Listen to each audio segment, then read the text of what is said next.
और जहां तक मेरी आवाज जा रही है, जो थोड़ा सा सुन रहे हैं, जो सुनने वाले हैं, जो सुनेंगे और जो नहीं सुनेंगे, मैं सबका बहुत ज्यादा शुक्रिया अदा करता हूं। आज जो हम यहाँ बैठे हैं, आम आदमी पार्टी, ये जो हमारे उत्तर प्रदेश में पूरी तरीके से सरकार की कानून व्यवस्था जो ध्वस्त हो चुकी है, यहाँ व्यापारी भी परेशान है, किसान भी मर रहा है, हमारी माँ बहनें भी परेशान है। सब पे हम एक नजर डालेंगे। आप सब बेहतर जानते हैं क्योंकि सब झेल रहे हैं, चाहे वो नोटबंदी से नुकसान हो, चाहे वो जीएसटी से नुकसान हो, पर कुछ ही आवाज उठा रहे हैं, कुछ ही आगे आ रहे हैं। भाई मैं सिर्फ एक चीज कहना चाहूंगा, ये ऐसी आग है जिसमें सब जल रहे हैं और जलेंगे। अब आपके ऊपर है कि आप आगे आके अपने लिए, अपने देश के लिए कुछ करते हैं या फिर उसमें जल के खाक हो जाते हैं।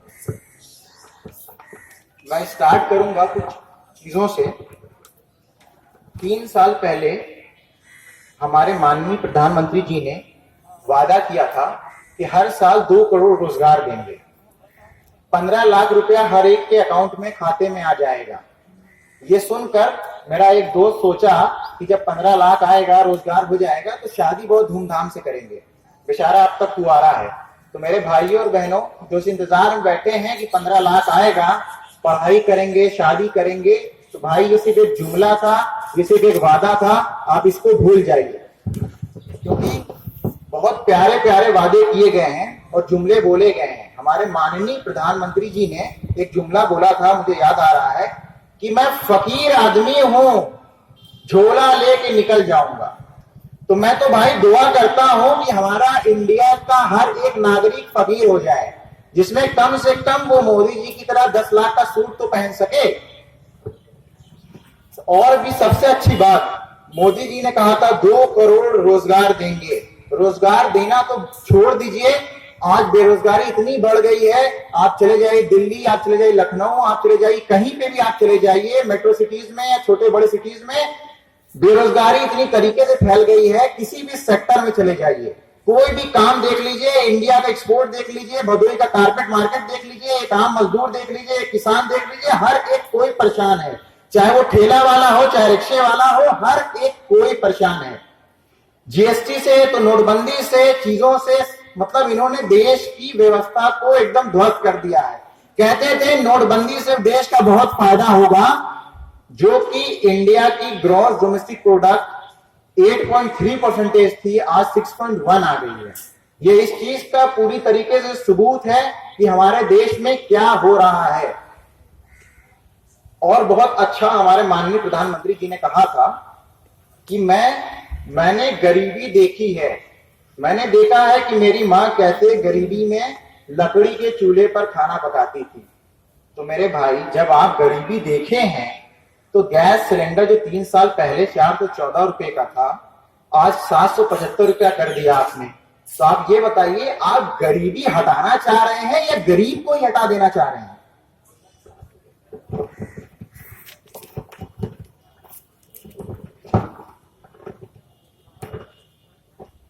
मोदी जी ने न जाने कितने वादे किए। वो चिल्ला रहे थे कि कांग्रेस ने कुछ भी काम नहीं किया, चाहे वो आधार कार्ड हो, चाहे वो गैस सब्सिडी हो। मोदी जी सिर्फ कांग्रेस के ही कामों का फीता काट रहे हैं। इंडिया का सबसे बड़ा टनल मोदी जी ने उसका इनॉग्रेशन किया, वो भी कांग्रेस द्वारा शुरू किया गया था, मोदी जी ने फीता काटा। कोचीन में मेट्रो कांग्रेस के जमाने में शुरू हुई थी, मोदी जी ने फीता काटा।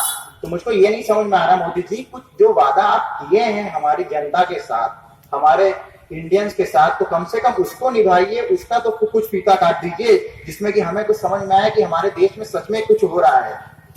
हमारे देश में तमाम बकवास मुद्दों में लोगों को फंसा दिया गया है, चाहे वो मुद्दे लव जिहाद के हों, चाहे घर वापसी हो, चाहे गौ रक्षा हो, चाहे आमिर खान हो, चाहे असहिष्णुता हो, चाहे शाहरुख खान हो। लोगों को पूरी तरीके से इसमें फंसा दिया गया है। मैं सिर्फ कुछ चीजें पूछना चाहता हूं अपनी आम जनता से और अपनी सरकार से। मुझको ये बता दीजिए, क्या कभी इन 3 सालों में आपने सरकारी शिक्षा के गिरते स्तर पर कभी बहस करते हुए किसी नेता को या किसी टीवी न्यूज चैनल में देखा है?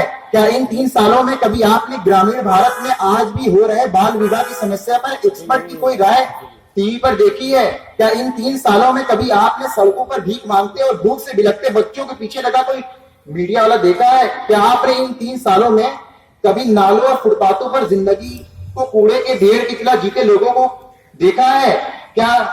इन 3 सालों में आत्महत्या करते किसानों के बारे में किसी को सहानुभूति जताते देखा है क्या? इन 3 सालों में कभी आपने बेरोजगारी की मार झेल रहे नौजवानों के हक में किसी को बात करते देखा है क्या? इन 3 सालों में कभी आपने कुपोषण से शिकार महिलाओं और बच्चों के लिए क्या किया जाए जिसकी यह कमी दूर हो सके, इस पर किसी को बात करते देखा है?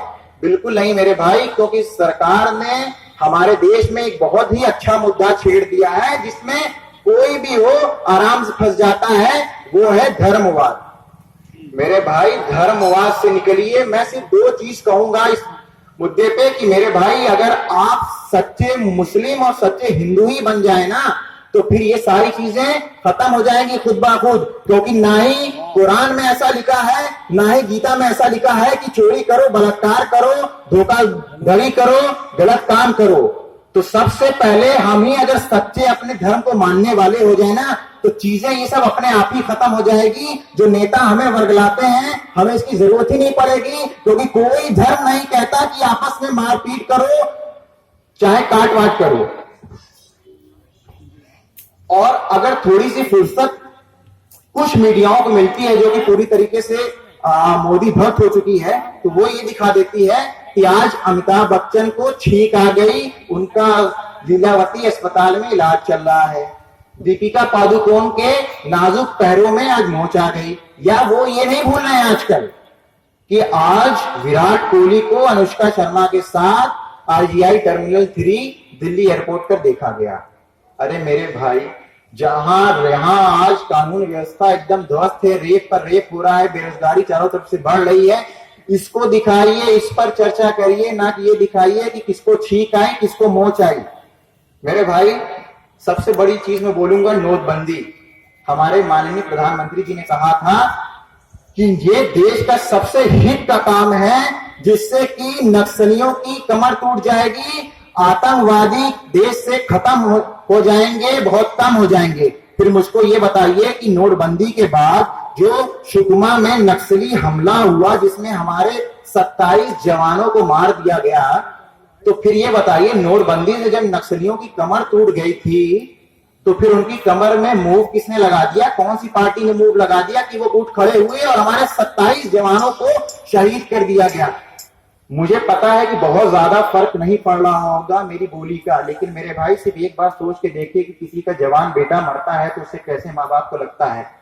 एक माँ और बाप से पूछिए उसका दर्द क्या होता है, एक पत्नी से पूछिए उसके पति को जब मार देते हैं तो क्या होता है, जब औरत का बलात्कार होता है तो उस औरत से पूछिए कि उसकी हालत क्या होती है, उसके घर वालों से पूछिए। जब हम पर बीतेगा तब हम जानेंगे और तब हम आवाज उठाएंगे। तो मेरे भाई इस चीज के इंतजार में मत रहिए कि कब ये आग हमको जलाए और हम फिर बुझाने के लिए दौड़े। आज हर एक कोई, चाहे यहाँ सुनने वाला, न सुनने वाला, चलने वाला, अपने काम से आने वाला, सब कोई हर एक चीज की मार झेल रहा है। वो झेल रहा है क्या? कोई नहीं, चाहे वो शिक्षा हो चाहे कोई भी चीज का स्तर हो, आप देख लीजिए गिरता चला जा रहा है। हमारे जेब पे डाका डाल दिया गया जीएसटी की तरह। जीएसटी के जरिए कांग्रेस सरकार में मातम मना रहे थे जीएसटी आएगा देश खत्म हो जाएगा, देश की इकोनॉमी गिर जाएगी।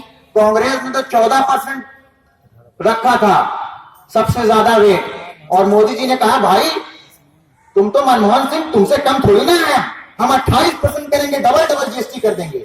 सर्विस टैक्स तुमने जो 12.5% रखा था तुमसे कम थोड़ी ना है, हम आज 18% सर्विस टैक्स कर रहे हैं। तो मेरे भाई इसकी मार किसको पड़ रही है? आम आदमी को पड़ रही है, व्यापारी को पड़ रही है, रिक्शे वाले को पड़ रही है। क्योंकि रिक्शा वाला क्या सामान नहीं खरीदता दुकान से, तो जो दुकान से सामान खरीदता है क्या उसमें टैक्सेस नहीं लगते? तो मेरे भाई चाहे रिक्शा वाला हो, चाहे आम आदमी हो, चाहे यहाँ के बैठे हुए वकील हो, चाहे यहाँ पे लोग अपने केस सुलझवाने आए हो, सब पे मार पड़ रही है। हमारे देश में लोग शहीद पे शहीद हुए जा रहे हैं और मोदी जी उस पर कुछ नहीं कर रहे हैं। 3 साल का मोदी जी बहुत अच्छे तरीके से जश्न मनाए। अरे भाई हम कह रहे हैं हमें कोई दिक्कत नहीं, आप जश्न मनाइए, लेकिन कम से कम कुछ ऐसे मुद्दे जिसमें आपने कहा था उस पर थोड़ा गौर फरमा लीजिए कि कितने करोड़ रोजगार मिले हैं युवाओं को। गंगा मैया का नाम तो लिया था आपने कि मैं गंगा मैया का पुत्र हूं, गंगा मैया ने मुझे बुलाया है। तो मुझको बता दीजिए कि मेरी गंगा मैया को आपने कितना साफ कर दिया। सिर्फ चुनाव के मुद्दे में आप इसको बोलते हैं। यूपी में चुनाव के वक्त ट्रिपल तलाक लेके आए थे आप। क्या सारी आपकी मुस्लिम बहनों को आपको मिल गया अधिकार? एकाएक आप जीत जाते हैं तो मुद्दा गायब हो जाता है। बुलेट ट्रेन जो आप कह रहे थे कब से, आप बता दीजिए कितने फौज उसके तैयार हो गए। मेक इन इंडिया का नारा जो आपने स्टार्ट किया था, आप हमको बता दीजिए कि मेक इन इंडिया का आपने क्या कर दिया। अरे मेरे भाई, एक चीज बहुत ध्यान देने वाली बात है, रिलायंस जियो मोबाइल जो सब यूज कर रहे हैं, सब जानते हैं रिलायंस जियो, वो जानते हैं रिलायंस जियो मोबाइल। कभी आपने देखा है चार्जर पे क्या लिखा है? रिलायंस जियो की बैटरी निकाल के देखिए, फोन पे क्या लिखा है? मेड इन चाइना लिखा हुआ है। जहां एक तरफ आप और आपके लोग कहते हैं कि चाइना की चीजों को बाइकआउट करो, वहां आप मेड इन चाइना रिलायंस वाला मोबाइल एकदम चल रहा है आम। 851 करोड़ का नागपुर का बुलेट ट्रेन का ठेका जो कि चाइनीज कंपनी को मिली है। अब मुझको ये बता दीजिए कि हम क्या करें? आम पब्लिक के लिए हर एक चीज है, हर एक चीज आम पब्लिक करे और आप लोग कुछ ना करें। धारा 370 कश्मीर का क्या हो गया मोदी जी? कितने कश्मीरी पंडितों को उनके घर वापसी ले आए? डीजल पेट्रोल कितना कम करवा दिया? आम जनता के लिए क्या क्या किया गया? लाहौर और कराची में कहां तक तिरंगा फैला दिया आपने? आपका सीना तो बहुत चौड़ा है मोदी जी, आप ही बता दीजिए। चाइना घर के अंदर घुस के कुछ कर रहा है और हम यहां सिर्फ क्या करते हैं? कड़ी निंदा। नक्सली हमला हुआ, कड़ी निंदा हुई। चाइना घुस आया, कड़ी निंदा हुई। हमसे कहा जा रहा है कि मेड इन चाइना का चीज ना यूज किया जाए। लाइट मोबाइल यूज हो रहा है मेड इन चाइना, 851 करोड़ का ठेका मिल गया चाइना को। तो मतलब सिर्फ आम पब्लिक ही हर चीज करे, आम पब्लिक को ही सिर्फ बेवकूफ बनाया जाए। मेरे भाई, आप सबसे ज्यादा पावरफुल हैं। देश आप बनाते हैं, आप सरकार लाते हैं, आपसे चीजें होती हैं। अपने वोट को पहचानिए। ये मत देखिए कि कौन हिंदू है कौन मुसलमान, ये देखिए हम हिंदुस्तानी हैं। आप हिंदुस्तानी भी नहीं देख रहे तो ये देखिए सिर्फ आप सही से धर्म मान लीजिए। अपने आप आपके आंखों के सामने जो पट्टी चढ़ा दिया है ये बीजेपी सरकार ने धर्मवाद का, अपने आप हट जाएगा। आज किसानों की क्या दशा हो गई है? क्या कुछ हो रहा है? कितने जवानों का खाना सुधर गया? मोदी जी ने इतने विदेश दौरे किए, क्या फायदा हो गया? मैं आपको बताऊंगा कि क्या फायदा हुआ। सिर्फ फायदा अंबानी अडानी को हुआ है। पूरी डिटेल्स और पूरा मैं चिट्ठा पोथा लेके आया हुआ हूं। कितने स्मार्ट सिटी तैयार हो गए, जिन जिन गांवों को सांसदों ने गोद लिया था, क्या वहां विकास हो गया? बच्चा पैदा हो गया कि अभी भी गोद में ही खेल रहा है वो? महिलाओं पे इतना अत्याचार हो रहा है, उसके लिए क्या हो रहा है मेरे भाई? 100 दिन के अंदर काला धन लाएंगे, 3 साल से ऊपर हो गया। बताइए, मेरे दोस्त बैठे हुए थे कि काला धन आएगा, शादी करेंगे, अभी तक कुंवारे हैं। कितने को 15 लाख मिल गया? नोटबंदी से आतंकवादी नक्सलाइट कितने खत्म हो गए? देश के अंदर घुसखोरी क्या बंद हो गई? 2000 के नोट छापने से क्या घुसखोरी बंद होती है? स्वच्छ अभियान का क्या हो गया? मेरे भाई, आम आदमी के ऊपर कोई ध्यान नहीं दे रहा। सरकार पूरी तरीके से ये गलत मुद्दों पे फंसाए हैं हम लोग को।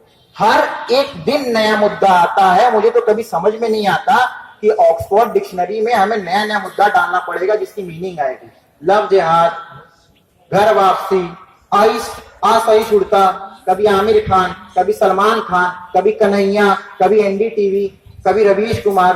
अरे भाई, जो देश की चीजों से बेहतर हो उसको करना चाहिए। जो आपके खिलाफ आवाज उठाएगा वह सीबीआई रेड पड़वा देते हैं।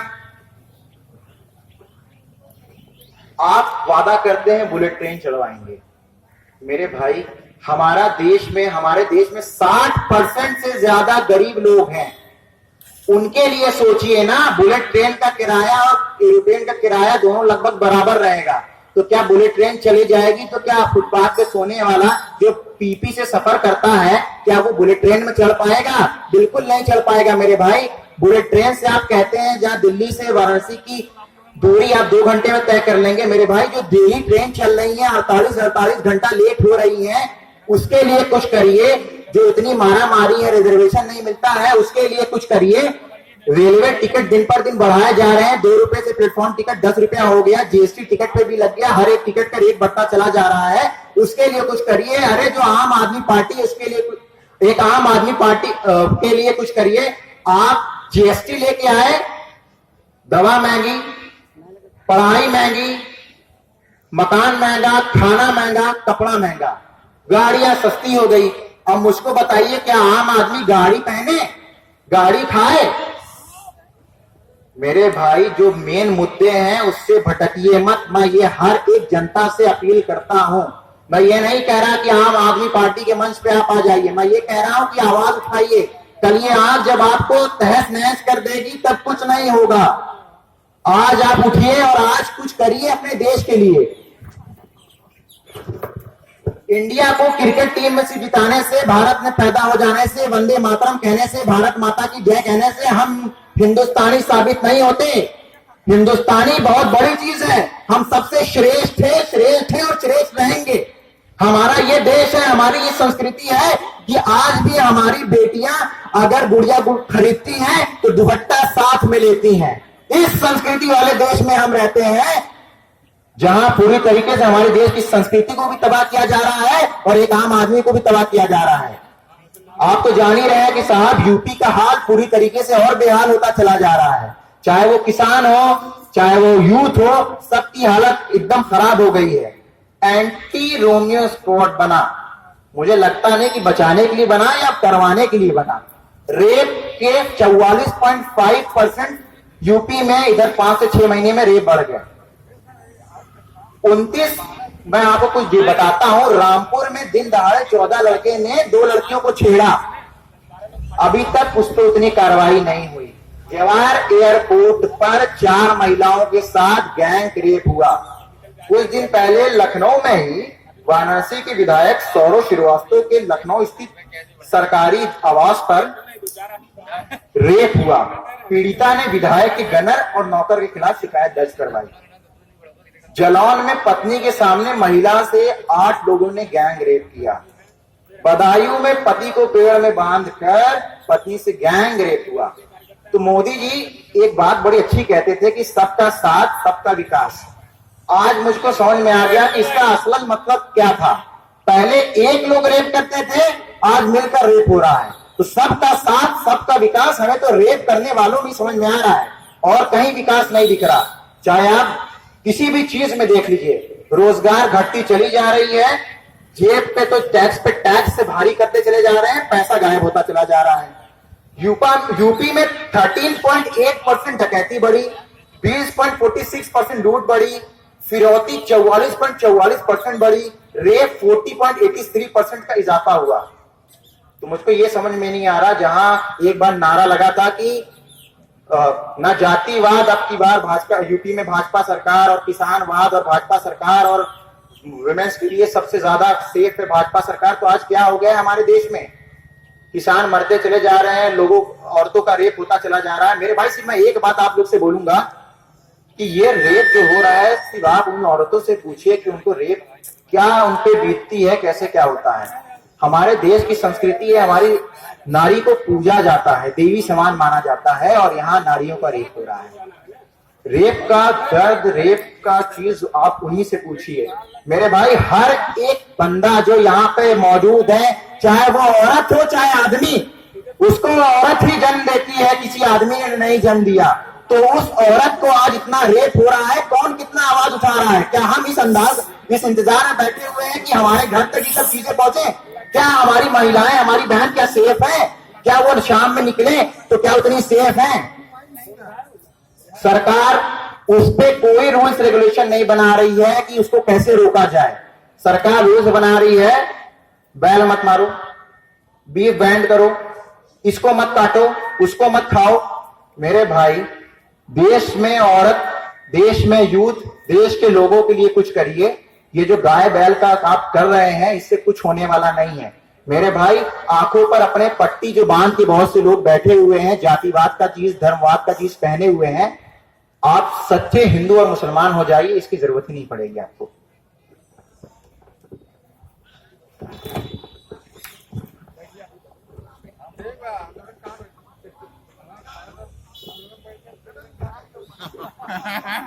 मैं किसानों पर कुछ कहना चाहता हूं। किसान जो हम खाना खाते हैं वो उगाते हैं, दिन रात धूप छांव बारिश सर्दी एक करके बेचारे इतनी मेहनत से फसल उगाते हैं, और आज उनकी हालत ये हो गई है कि वो पेशाब पीने पर मजबूर है, आत्महत्या कर रहे हैं। चाहे वो यूपी हो चाहे पूरे इंडिया में कहीं का हो, जहां एक तरफ यूपी सरकार और मोदी सरकार कहती थी कि सरकार आएगी किसानों को कर्ज माफ होगा, वहां सरकार आते ही किसान की आत्महत्या की संख्या बढ़ती चली जा रही है।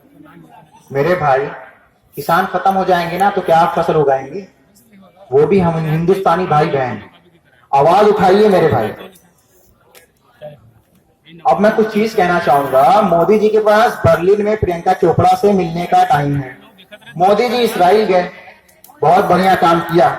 मोदी जी वहां ने देश की बात की है, बहुत बढ़िया काम किया। मोदी जी वहां यहूदी के बच्चे से मिले, बहुत बढ़िया काम किया। अरे मोदी जी मुझको ये बताइए कि यहाँ पर मरते किसानों की समस्या कौन सुनेगा? क्या मन की बात रेडियो से सुनेंगे आप? उनसे मिलने का आपके पास टाइम नहीं है।